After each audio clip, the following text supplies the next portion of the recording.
Muy bien.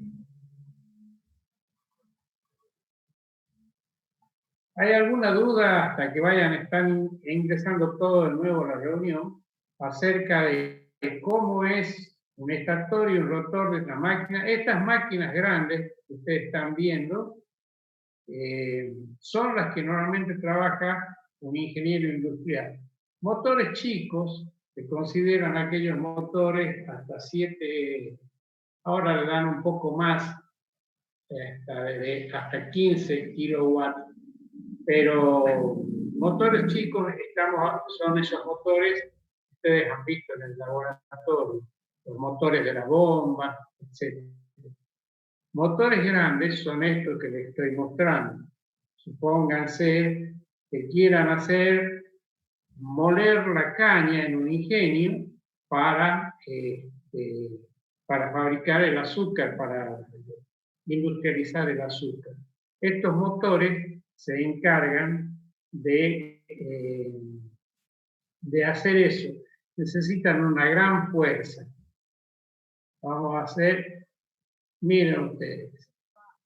Estos son los aspectos constructivos del estator. No voy a detenerme mucho en las partes que le doy a otra gente, pero ahí lo tienen a una de las espiras que está formada. Esta zona es la zona de ranura, es decir, donde va dentro de la espira.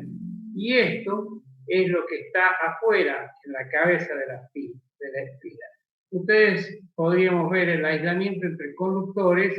No vamos a seguir viendo otras cosas. No me interesa eso para ustedes. Sigamos hacia adelante.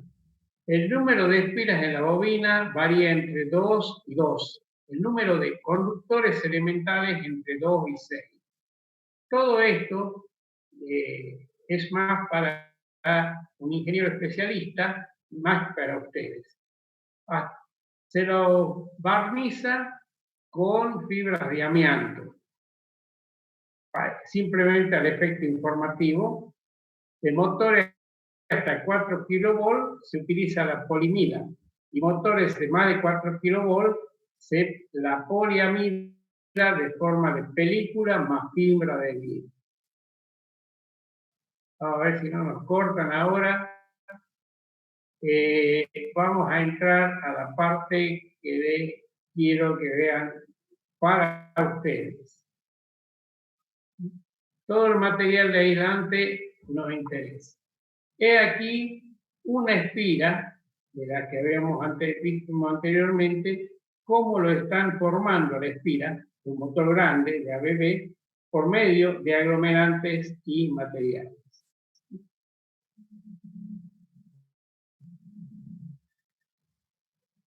Aquí tenemos el recubrimiento del conductor en la zona de ranura y la bobina con el recubrimiento externo dañado. Esto le puede ocurrir a la bobina dentro del motor asíncrono. Los procesos de fabricación no lo vamos a ver, dado que ustedes no van a trabajar en esta zona, pero vean cómo un proceso de bone roll isola. Directamente se pone toda la bobina aquí adentro y empieza a procesar. Por medio de un conjunto se hace vacío en el tanque. Esas son diferentes formas de... Los motores asíncronos. Este es un motor de 25 kilowatts, de 200 volts, para el accionamiento de una bomba fabricada en Pittsburgh, Westinghouse, y estuvo, miren, desde en el año 1900 y estuvo funcionando hasta el 78. Todo lo que está acá era parte del estator. Toda la parte interior es la parte del rotor. Y ahí tienen las bobinas que hablábamos hace un rato. Por ejemplo, este otro es un motor de 1000 kilowatts. Ya es bastante grande. De 3600 revoluciones y está fabricado por Westinghouse. Los motores que ustedes ven en la calle normalmente son estos. Son estos tipos de motores. Todos los motores tienen que tener una placa de identificación de lo que está en el interior del motor. Estos son Westinghouse y tienen formas constructivas normalizadas. Es decir, hay IMB3, IMB34. Estos son los catálogos comerciales como normalmente vemos el motor. Ahora, ustedes quieren levantar un peso de 1 tonelada y le piden que calculen el motorcito para levantar con una grúa 1 tonelada o un ascensor, cualquier cosa. Entonces, lo que debe llevar el motor en las placas es la potencia que tiene, la forma de conexión. Estamos hablando de motores trifásicos, tensiones en baja tensión con 380 voltios. A veces en la placa dice 380, 660. 3 por 380, 660. Y dice 3 por 220, 3 por 380. Significa que primero hay que conectarlo en la tensión que diga. Si un motor dice acá 3 por 220, 3 por 380, yo no lo puedo arrancar en una línea trifásica de 220 voltios porque no tenemos. Ustedes tienen en Argentina 380 voltios, excepto que trabajen en una industria minera que pueden tener otros valores. O sea que el valor de tensión por el cual yo voy a trabajar con este motor tiene que estar indicado acá. La conexión de los devanados. Normalmente traen los bornes, están acá, esos borneras están acá, están aquí, están acá. Esas borneras traen 6 bornes. Si ustedes quieren poner en estrella, tiene que tener un punto común. Unen con una chapita 3 bornes y está conectado en estrella. Y si lo quieren colocar en triángulo, unen de esta manera y está conectado en triángulo. Si yo lo quiero hacer girar al revés al motor, lo que tengo que hacer es colocar 1 con un 2, dar vuelta a una chapita y está girando al revés. ¿Se entiende? No escucho. ¿Entienden lo que estoy diciendo?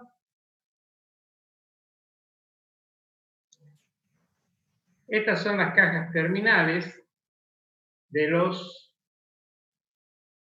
motores, donde yo les mostraba cómo podíamos hacer. Este es el despiece de un motor en media tensión.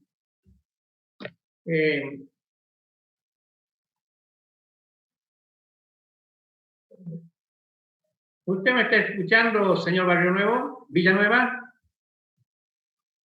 Sí, profe, sí se escucha. Sí, bueno, porque no lo escucho, no lo veo. No sé si me estaban escuchando. Bueno, miren, aquí tenemos un motor de media tensión. Estos motores de media tensión se utilizan en las centrales. Las centrales, por ejemplo, del Tunal, hay motores asincrónicos que sirven para bajar las tapas de los canales de riego. Son tapas inmensas. Entonces, esos motores asincrónicos se los hace trabajar en media tensión porque son fuertes. Tienen la parte de la cabeza de la bobina, el núcleo del estator y los refuerzos del rotor. La fijación de cojinetes. Lo normalmente se echan a perder son los cojinetes.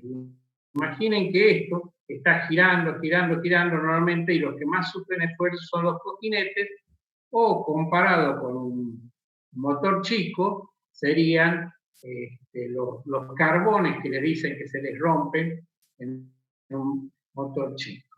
Este es un motor en baja tensión. del motor en baja tensión.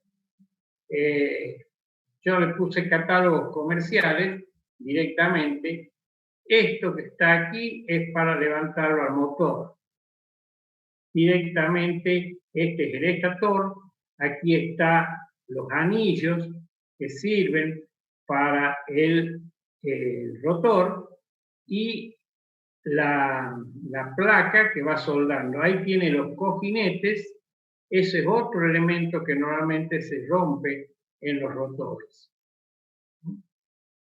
Bueno, el principio de funcionamiento, el motor asincrónico está formado, como he dicho, por 3 devanados, lo que les mostré en teoría, y se representa por una espiga. Acá tenemos R, R'. La flecha que sale se representa con un punto y la que entra con una cruz. Los devanados están alimentados mediante un sistema trifásico y están desfasadas a 120 grados. El principio de funcionamiento, entonces esto empieza a andar y el campo magnético de las 3 corrientes es 60 por F sobre P en revoluciones por minuto, donde P es el número de pares de polos. Aquí tenemos una simulación que en el instante 1, observen cómo están puestas los colores. En el instante 2, nosotros ya estamos llevando este color celeste para este lado. Y esta parte se ha pasado ahí, para hacer otros dibujos. Y observen acá finalmente que ya este que estaba aquí pasó ahí, pasó acá y ahí. Esta es una simulación de cómo estaría funcionando el motor. El principio de funcionamiento 3, si tomamos aquí nosotros esta parte, antes que nada, ¿de cuántos polos creen que? Miren, aquí tenemos, hacemos así, así, así y así. Ahí tenemos un polo. Tiene que tener otro polo acá, el opuesto a ese. O sea que tiene un par de polos y aquí tiene otro polo y otro polo. O sea que tiene otro polo. O sea que este motor tendría P igual a 2, 2 pares de polos. Ahí está el otro lado, ¿sí? El motor de 2 pares de polos. El par de polo 1,3 y 2,4. Esto se llama zapata polar. El motor asincrónico, entonces hemos dicho que tiene el estator y el rotor en un sistema trifásico, están desfasadas a 120 grados, se induce la tensión y me lleva a que tengamos que el giro de la máquina es por un par sobre el rotor. El motor asincrónico, como he dicho, que siempre gira a la velocidad inferior a la velocidad de sincronismo. Lo explicamos hace un rato, cuando se cortaba, cuando se metió el virus ese, no nos dejaba conversar, y siempre tiene que haber una diferencia de giro. Por eso se llama asíncrono. Cuando es síncrono, normalmente los motores sincrónicos o las máquinas sincrónicas son generadores. El 90% de todas las máquinas que generan, que nos dan energía, son sincrónicas. Y todas las otras máquinas que hacen fuerza son asincrónicas. Cuando trabaja en vacío, gira próximo a la velocidad de sincronismo y no es necesario comparar. Los motores de inducción. La única alimentación eléctrica que se realiza a través de la trifásica y no hay escobilla. El rotor de jaula es muy robusto. Tienen par de arranque, no tienen problemas de estabilidad. Entre 5 hasta 7,5 kilowatts, ustedes pueden hacer arrancar directamente el motor. Lo conectan a la red y lo van a arrancar. Para los otros motores más grandes, no, porque la corriente aumenta entre 5 y 15 veces la corriente nominal. Si hay aumento de carga, hay reducción de la velocidad de giro, es mayor la la PEM, hay mayor corriente en el rotor y hay mayor par motor. ¿Se entiende ahí? A ver, aumentamos la carga. Es decir, que en vez de hacer andar un ascensor, hacemos andar dos con el mismo momento. Voy a reducir la velocidad de giro. Va a haber mayor FEM, tensión, fuerza electromagnética, electromotriz. Va a haber mayor corriente en el rotor si va a haber mayor par motor, o por lo tanto sigue este ciclo. Inconveniente de los motores de inducción. La corriente de arranque es mayor que la corriente de la nominal, de 3 a 6 veces mayor. Por lo tanto, hay que poner procedimientos especiales para arrancar. La variación de la velocidad implica variación de la frecuencia y es necesario disponer de un convertidor electrónico que convierta la tensión de red en frecuencia variable. Esto es 3 fases, ponemos un rectificador trifásico, un bus de corriente continua, hay un inversor y un sistema trifásico. Eso no es motivo de ese curso, lo que sí tienen que saber muy bien que la velocidad de sincronismo es 60 por la frecuencia sobre P. Cuando P vale 1 significa que hay un polo norte y un polo sur. Y esta es el resbalamiento o desplazamiento porcentual. Si S es igual a 0, tiene velocidad de sincronismo. Quiere decir que la velocidad de sincronismo es igual a la velocidad mecánica del rotor. NS menos NS igual a 0. Entonces, se trata de una máquina sincrónica o de un generador. Si es igual a 1, está el rotor parado. Los motores de inducción trabajan con valores muy bajos de resbalamiento, menor al 5%. La frecuencia, las vimos hace un rato, aquí es donde se nos cortó. Si reducía la velocidad de giro, aumentaba la velocidad del campo, aumenta la frecuencia y en el límite es igual a 1. Cuando hacemos el aumento de la velocidad, ocurre lo contrario. El rotor bloqueado significa que está parado. Lo tenemos que parar de alguna manera. Entonces la frecuencia rotórica tiende a ser igual a la frecuencia estatórica. Si está en vacío, la frecuencia rotórica tiende a cero. Eso lleva a que la frecuencia rotórica es igual al resbalamiento por la frecuencia estatórica. Todas las ecuaciones esas, vamos a ver ahora el circuito equivalente que ya se los había mostrado en los apuntes que están en la plataforma. Observen, tenemos la reactancia de dispersión, la resistencia del estator y la reactancia magnetizante. ¿A qué se parece el primario de esto? A ver, los escucho. No escucho a nadie. ¿Se parece a qué? ¿Al primario del transformador? Sí. ¿O no? Sí, profe. ¿Están participando? A ver, Poma, ¿me escucha? Poma, Lautaro, ¿me escucha? No puede responder. A ver, ¿quién más quiere responder? Alguien que responda. Acá, evidentemente, no hay quien responda. Sigamos. Este es el circuito equivalente del estator. Se parece mucho al del transformador, ¿verdad?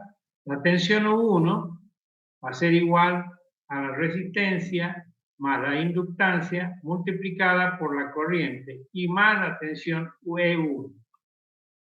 Ahora, en la parte 2, o sea, el circuito equivalente del rotor, va a tener una resistencia, una reactancia y alimentado por la frecuencia. Entonces, ¿qué nos queda en el circuito equivalente? Nos va a quedar algo parecido a esto.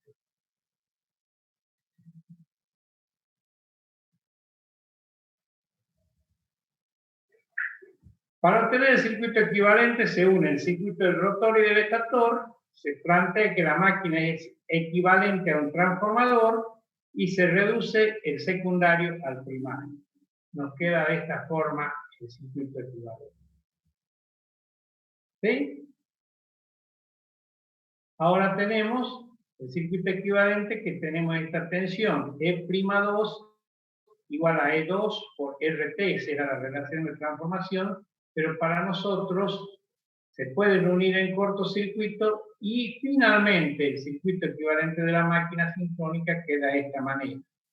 Esto es R sobre S, donde ese es el resbalamiento, y va a representar el cortocircuito que habíamos visto en la máquina.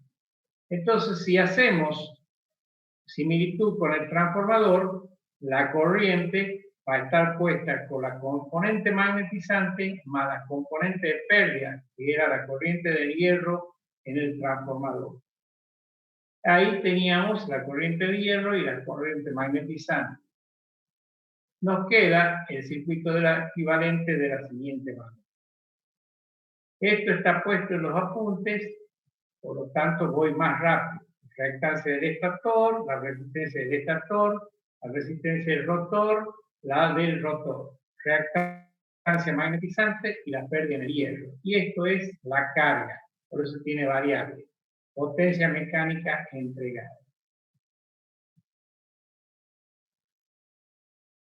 Seguimos. Todos los elementos están referidos al estator. El circuito equivalente se plantea por fase. Con la carga nominal S bajo, o sea, el resbalamiento bajo, el circuito del factor de potencia es alto. Tengo bajo carga, factor de potencia alto. En vacío, el factor es 0,1 a 0,2, porque se dan cuenta que es bastante fácil. En un motor asincrónico, la corriente de vacío no es despreciable. En el transformador, la corriente de vacío era despreciable. En el motor asincrónico, no. También se pueden calcular las pérdidas, que es la potencia absorbida de la red eléctrica, las pérdidas estátóricas, las pérdidas en los conductores, las pérdidas en el hierro y la potencia que atraviesa el entrehierro de la máquina. ¿Qué es lo que se conoce como entrehierro? Ustedes tienen el estator y en el medio tienen el rotor. El espacio que hay entre el estator y el rotor se conoce como entrehierro. La potencia que atraviesa el entrehierro es la que disipa la resistencia total R' sobre S. Entonces, finalmente, la potencia mecánica atraviesa el entrehierro y produce el trabajo. ¿Se dan cuenta? Que para atravesar eso tiene que tener muchas pérdidas. Entonces, todas esas pérdidas, las pérdidas útiles que tiene finalmente la máquina sincrónica, va a ser igual a las pérdidas de la máquina interna menos pérdidas mecánicas y rotacionales. Y aparece el par útil, que es el par capaz de desarrollar el motor en el. Bueno, el calcular el par lo vamos a ver así rápidamente. Calculamos el equivalente y llegamos a calcular el par motor. Me interesa sobre todo que sepan esto. Si trabajo como motor, la zona de trabajo del motor está en esta zona. Habían visto ustedes el ciclo de histéresis, que esta es la parte útil. Si yo sigo acá aumentando, por ejemplo, este valor, me pongo ahí, no aumenta nada el par motor. Si me pongo acá, no aumenta nada. En cambio, en esta zona, si estoy ahí, el par motor aumenta. Estoy acá, el par aumenta. Esto es lineal y esta es la zona de saturación, que es la zona donde se corresponde. Si yo tengo el par motor, aquí le llaman T, en los apuntes le he puesto M, en función del resbalamiento. Si el resbalamiento es negativo, trabaja como freno. Acá trabaja como motor y también puede trabajar como generador. Son las tres formas que pueden trabajar el motor asíncrono. Como motor, en todos lados, en el barco, en un barco, en la industria, como freno, está quedándose sin tiempo. Terminará en 10 minutos. Actualice para eliminar el tiempo, no le demos bolilla. Cuando se termine, se termina. Como freno, si tienen un ascensor que tenga 20, 30 pisos, tienen que bajar, tienen que ir trabajando frenado. El motor trabaja como freno. Y como freno, el resbalamiento es próximo a 2. Entre 0 y 1, el resbalamiento trabaja como motor. Y si es menor que 0, trabaja como generador. Esta curva es muy importante para su vida profesional y para que ustedes la recuerden. No me interesa tanto el desarrollo de todas las fórmulas, pero sí que tengan claro el concepto de cómo es el circuito equivalente y cómo es la curva. Fíjense, el momento de arranque sobre el momento nominal anda en 1,2 a 2 en esta zona. En la zona de funcionamiento estable como motor está en esta zona. Ahora, en función de las curvas diferentes, el par de arranque tiene que ser superior al nominal para permitir que el motor se ponga en marcha.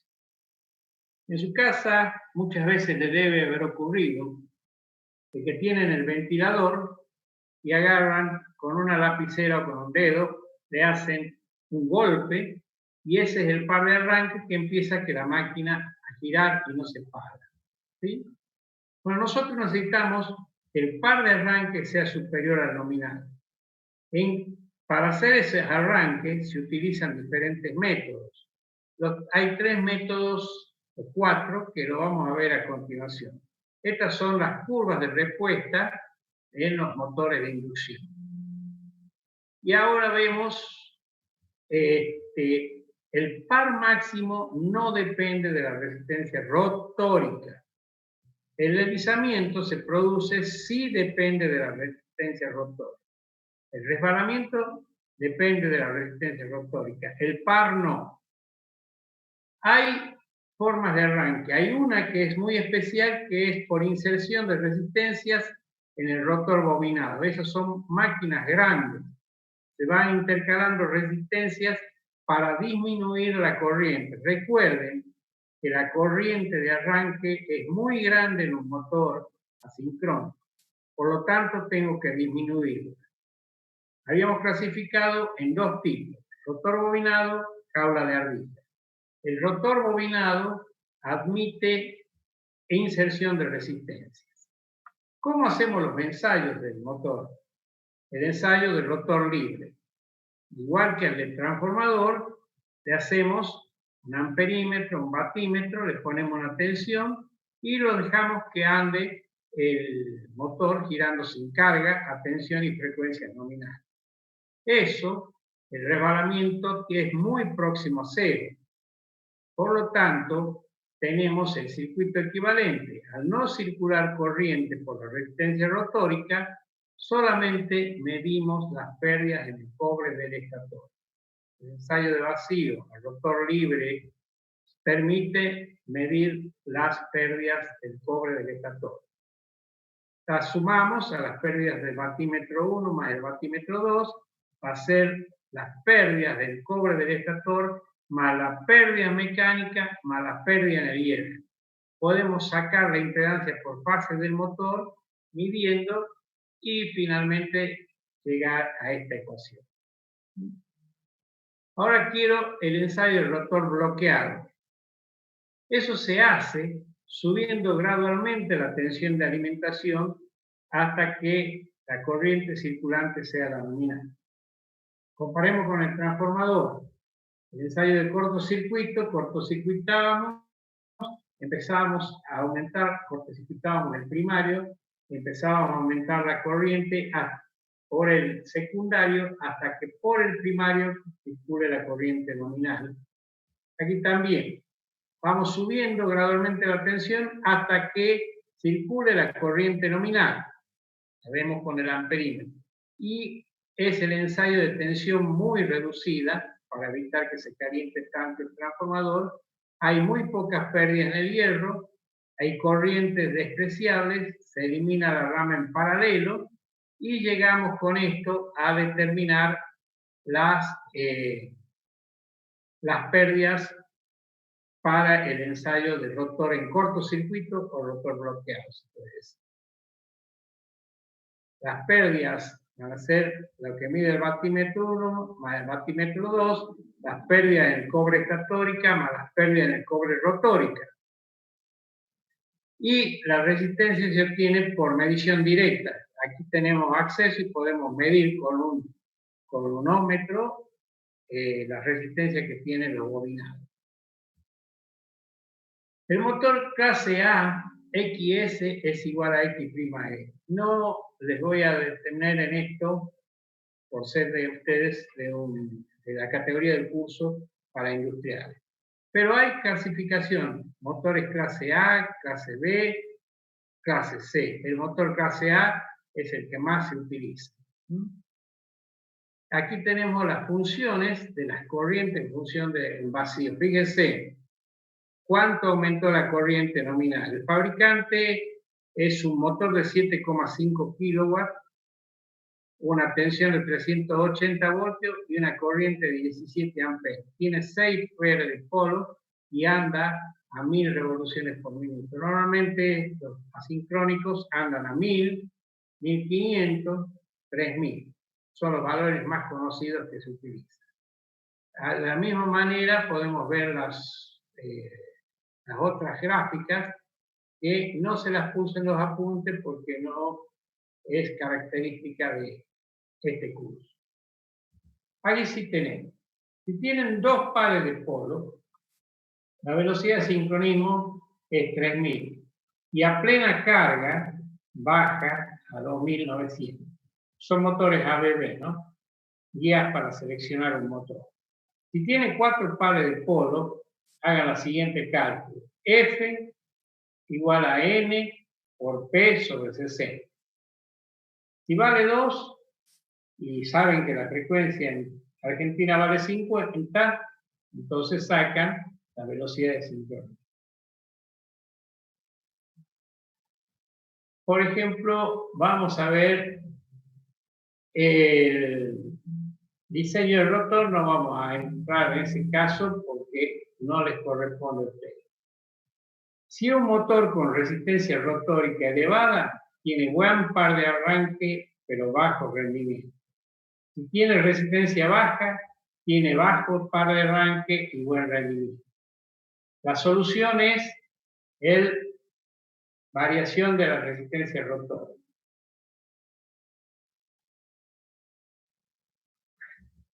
El rotor puede hacerse de diferentes maneras. Puede hacerse barras de pequeña sección. Una barra de ranura profunda, resistencia baja, elevada reactancia de dispersión. Y barra de doble jaula.